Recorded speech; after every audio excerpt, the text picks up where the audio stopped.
नमस्ते बच्चों, हम लोग पढ़ रहे हैं कक्षा 8 मल्हार पुस्तक।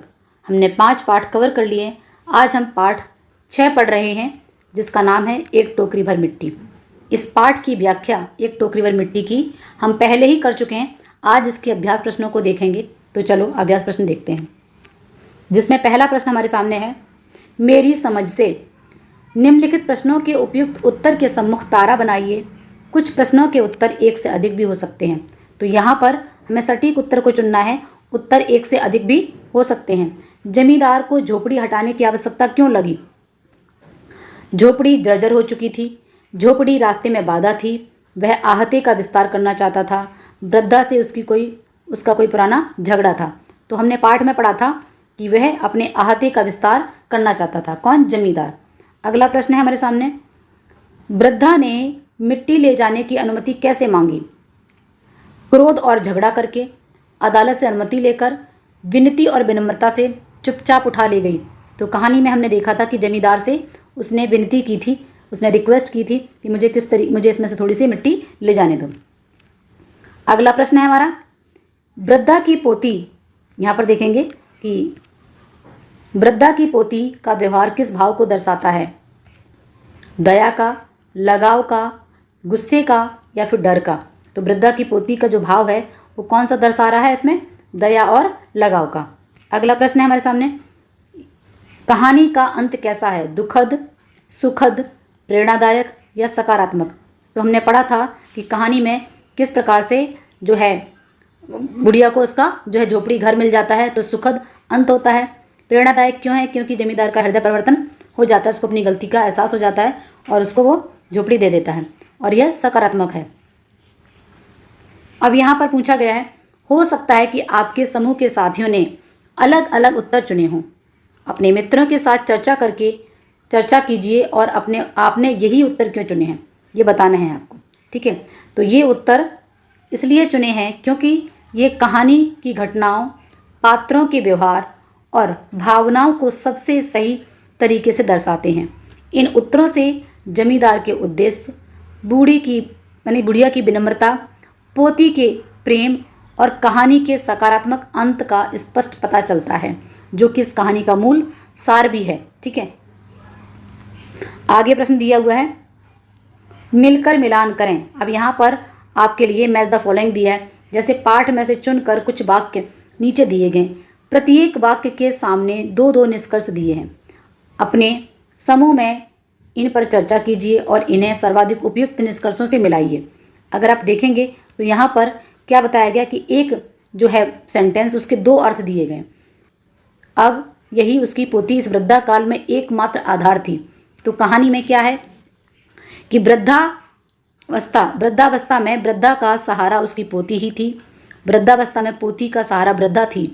तो यहाँ पर अगर आप देखेंगे तो वृद्धावस्था में वृद्धावस्था का सहारा उसकी पोती ही थी। तो कौन सा हो जाएगा? फर्स्ट। अगला है, बाल की खाल निकालने वाले वकीलों की थैली गरम कर उन्होंने अदालत से उस झोपड़ी पर अपना कब्जा कर लिया। किसने? जमींदार की बात हो रही थी। तो जमींदार ने वकीलों से सलाह लेकर झोपड़ी पर न्यायपूर्वक कब्जा किया? नहीं, जमींदार ने वकीलों को पैसा देकर कानूनी दांवपेच से झोपड़ी पर कब्जा कर लिया। तो हमने देखा था कि उसने जेब गरम करके, ठीक है, तो ये वाला तो न्यायपूर्वक तो कहीं नहीं था। ठीक है, अन्यायपूर्वक कब्जा किया था। आपसे एक टोकरी भर मिट्टी नहीं उठाई जाती और इस झोपड़ी में तो हजारों टोकरियां मिट्टी पड़ी है। अब ये बात बुढ़िया ने कब कहा था? वृद्धा ने जमींदार को कमज़ोर साबित करने के लिए टोकरी उठाने को कहा। वृद्धा ने टोकरी को प्रतीक बनाकर जमींदार को उसके अन्याय का अनुभव कराया। तो कहानी के आधार पर देखेंगे कि उसने क्या किया था, जमींदार को इस टोकरी के माध्यम से जो है प्रतीक बनाकर अनुभव कराया था कि तुमने क्या किया, अन्याय किया है। अगला, जमींदार साहब धन मद से गर्वित हो अपना कर्तव्य भूल गए थे। धन और अहंकार ने जमींदार को मानवीयता और करुणा से दूर कर दिया था, या फिर संपत्ति के घमंड को भूलकर जमींदार ने अपने कर्तव्यों को पूरा कर रहे थे। तो ये तो बिल्कुल गलत है। तो कौन सा आंसर हमारा हो जाएगा? फर्स्ट वाला। अगला है, कृत कर्म का पश्चाताप कर उन्होंने वृद्धा से क्षमा मांगी।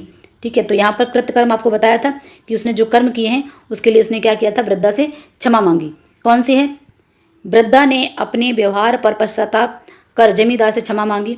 अपने द्वारा किए अन्याय पर पश्चाताप कर जमींदार ने क्षमा मांगी। तो क्षमा किसने मांगी थी? जमींदार ने मांगी थी, वृद्धा ने नहीं मांगी थी। ये गलत है। अगला है, उसका भार आप जन्म भर कैसे उठा सकेंगे?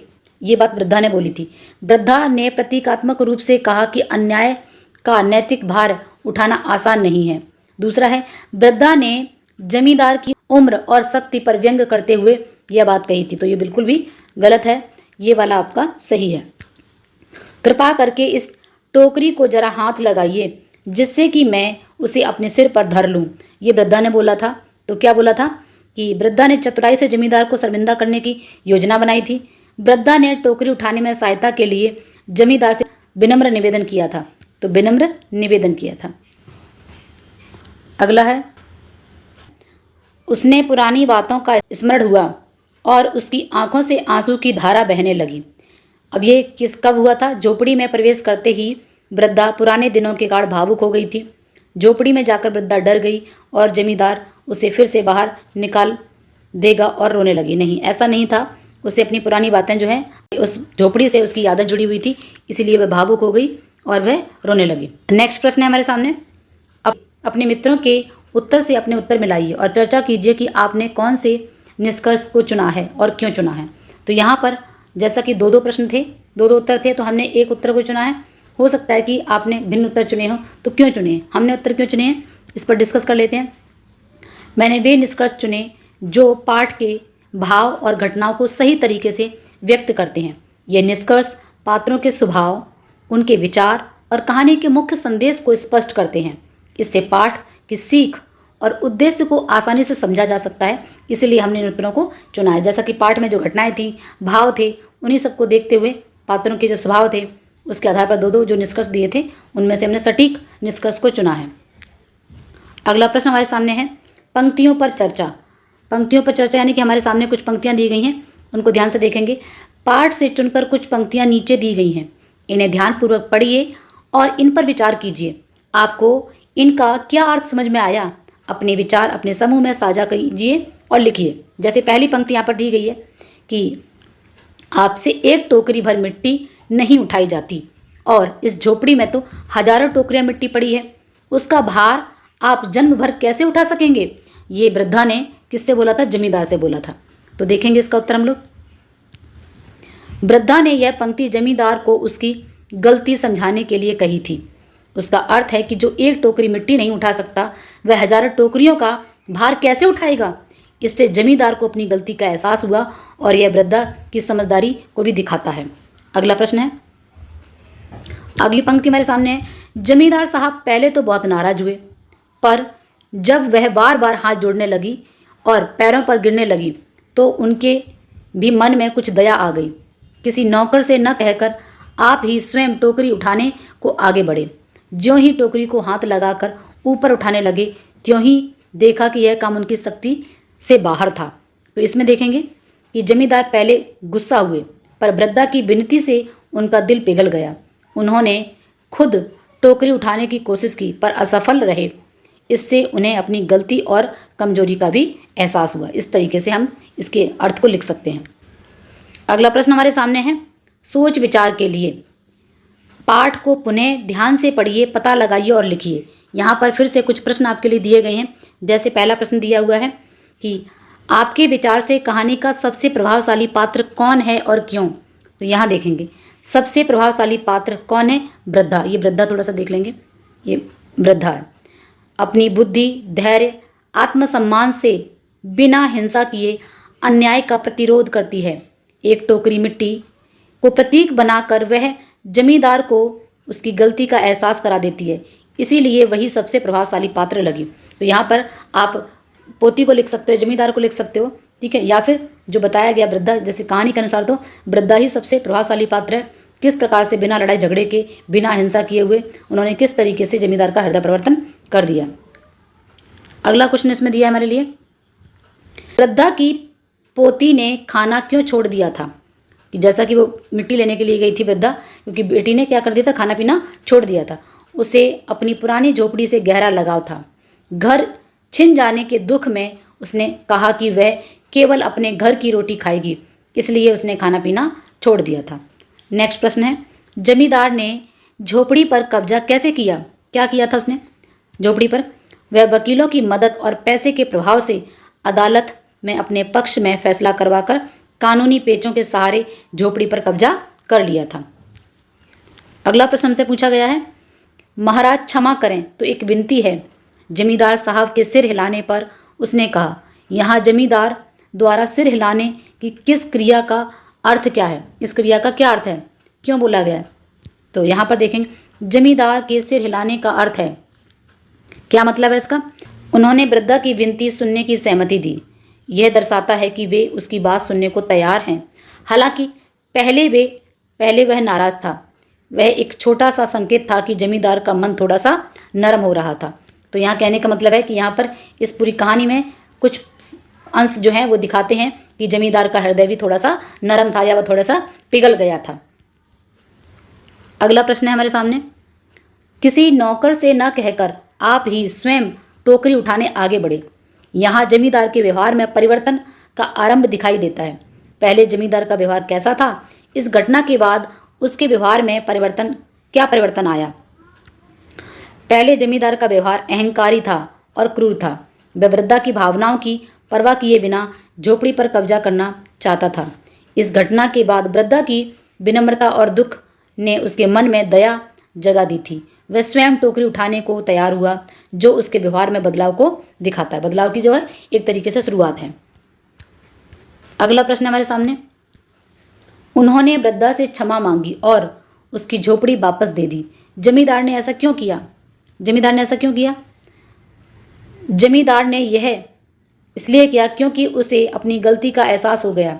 वृद्धा की बातें और टोकरी की घटना ने उसे समझाया कि उसका अन्याय सही नहीं है। पछतावा होने पर उसने वृद्धा से माफ़ी मांगी और झोपड़ी लौटा दी।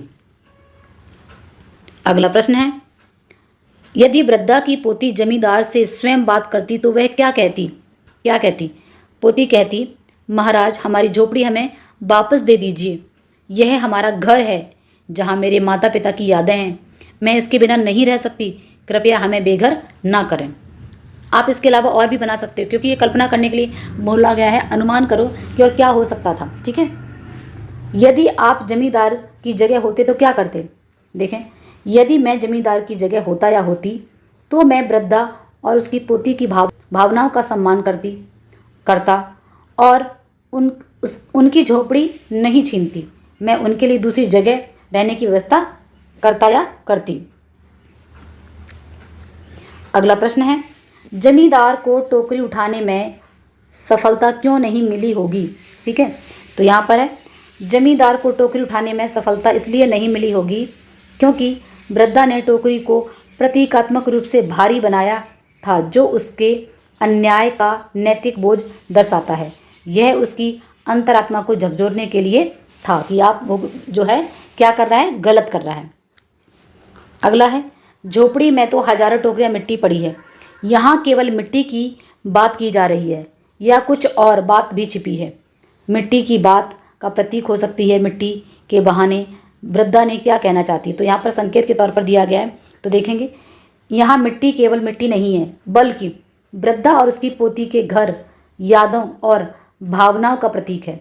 वृद्धा कहना चाहती थी या है कि झोपड़ी छीनने का नैतिक बोझ बहुत भारी है, जिसे जमींदार जीवन भर नहीं उठा सकता। अगला प्रश्न है, यह कहानी आज से लगभग 125 साल पहले लिखी गई थी। इस कहानी के आधार पर बताइए कि भारत में स्त्रियों को किन किन चुनौतियों का सामना करना पड़ता होगा। कहानी के आधार पर उस समय भारत में स्त्रियों को कई चुनौतियां झेलनी पड़ी थीं, जैसे सामाजिक असमानता, पुरुष प्रधान समाज में कमजोर स्थिति, संपत्ति और घर पर अधिकार न होना, विधवाओं और अनाथों को समाज में सम्मान और सहायता न मिलना, आर्थिक निर्भरता, कानूनी दांवपेच में कमज़ोर होना आदि समस्याओं को महिलाओं को उस समय झेलना पड़ता था। अगला प्रश्न हमारे सामने, बदली कहानी। अभी हमने अनुमान और कल्पना करके लिखा है। अब बताया गया कि कहानी बदल जाकर, मान लो जैसे कल्पना कीजिए कि कहानी कैसे आगे बढ़ेगी। ठीक है, यदि जमींदार टोकरी उठाने से मना कर देता पहले सिचुएशन दूसरी दी गई थी, अभी कहानी में बोला गया कि मान लीजिए कि जमींदार अगर मना कर देता तो क्या होता। अगर जमींदार टोकरी उठाने से मना कर देता तो वह गुस्से में वृद्धा को वहाँ से भगा देता। वृद्धा उदास होकर वहाँ से चली जाती और अपनी पोती को मिट्टी नहीं दे पाती, क्योंकि उसे मिट्टी से क्या बनाना था, चूल्हा बनाना था। पोती और दुखी होकर बीमार पड़ जाती। शायद पड़ोस के लोग जमींदार की बुराई करते और उसे दबाव में झोपड़ी वापस करनी पड़ती या देनी पड़ती। ऐसा हो सकता था, या आप भी बना सकते हो कि और क्या क्या हो सकता था। यहाँ पर भी एक तरीके से आपको कल्पना करनी है, ठीक है, आपको इमेजिन करना है कि कैसे कैसे हो सकता है। अगला, यदि जमींदार टोकरी उठा लेता तो क्या होता। पहले नहीं उठा लेता, अगर उठा लेता तो क्या होता। अगर जमींदार टोकरी उठा लेता तो वह अपनी ताकत दिखाने के लिए खुश होता, लेकिन वृद्धा कहती अगर एक टोकरी का बोझ इतना भारी है तो झोपड़ी का भार कैसे संभालोगे। जमींदार शर्मिंदा होता और सोचता कि उसने गलत किया। अंत में वृद्धा से वह माफ़ी मांगकर झोपड़ी को लौटा देता। अगला प्रश्न है, यदि जमींदार मिट्टी देने से मना कर देता तो क्या होता। अगर जमींदार मिट्टी देने से मना कर देता तो वृद्धा रोती हुई चली जाती। पोती का हाल और बिगड़ता, वह बीमार पड़ जाती। वृद्धा को पड़ोसिन से मदद मांगनी पड़ती। शायद लोग जमींदार के खिलाफ शिकायत करते और उसे मजबूरी में मिट्टी देनी पड़ती। ऐसा भी हो सकता था। आगे, यदि जमींदार एक स्त्री होता तो क्या होता।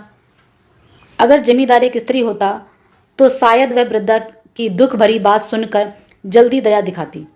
जल्दी दिखाता क्योंकि वह स्त्री है ना, उसकी भावनाओं को समझ सकता था।